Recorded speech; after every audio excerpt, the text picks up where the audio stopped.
একদমই ইচ্ছে হচ্ছিল না যাওয়ার। ও জোর করার পরে তারপরে বললাম ঠিক আছে চল যাব। এই দেখো ওকে অনেক দিন ধরে বলছি এবার চুলটা দাড়িটা অন্তত কাট, কিন্তু কাজের জন্য নাকি উনি সময় পাচ্ছে না। যাই হোক এটা ঠিক, তবে খাওয়া দাওয়া ছেড়ে পুরো কাজের জন্য মানে কিছুর জন্যই সময় ও একদমই পাচ্ছে না, সব কিছু কাজে গিয়ে আটকে যাচ্ছে।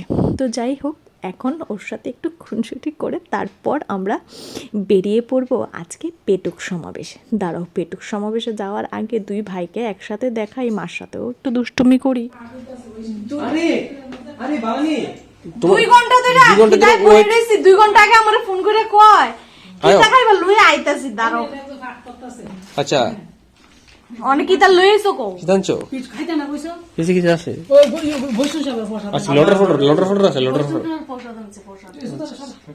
এই তো চলিয়ে এলাম আগরতলায় পেটুক সমাবেশ। তো আজকেই লাস্ট ছিল, এতদিন আসেনি আসলে, ওই যে সময় পাইনি ওই জন্য। আর এক ভিড়টা দেখো কি প্রচণ্ড পরিমাণে ভিড়, বাপরে বাপ।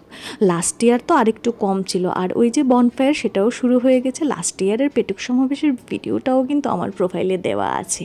আর ওইখানে দেখো প্রোগ্রাম হচ্ছে, এতটা সামনে যাব না, খুব তাড়াতাড়ি বেরিয়ে পড়বো, কিছু একটা খেয়ে চলে যাব, ওর আবার কাজ আছে। আর ওকে দাঁড়িয়ে দাঁড়িয়ে একটা কথা বলছি যে লাস্ট ইয়ার কিন্তু বিয়ের আগে আমরা লাস্ট পেটুক সমাবেশই মানে একটা প্রোগ্রামে এসেছিলাম, দ্যাট ওয়াজ পেটুক সমাবেশ। তো সেটাই ওকে বারবার আমি মনে করিয়ে দিচ্ছিলাম।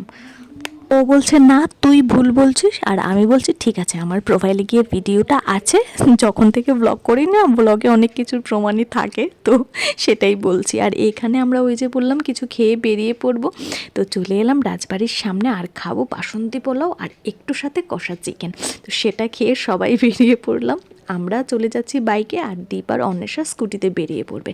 তো চলো আজকের এই ছোট্ট শর্টসটা এইটুকুনি ছিল, কালকে ফিরে আসবো পেতে নতুন ব্লগ। টাটা।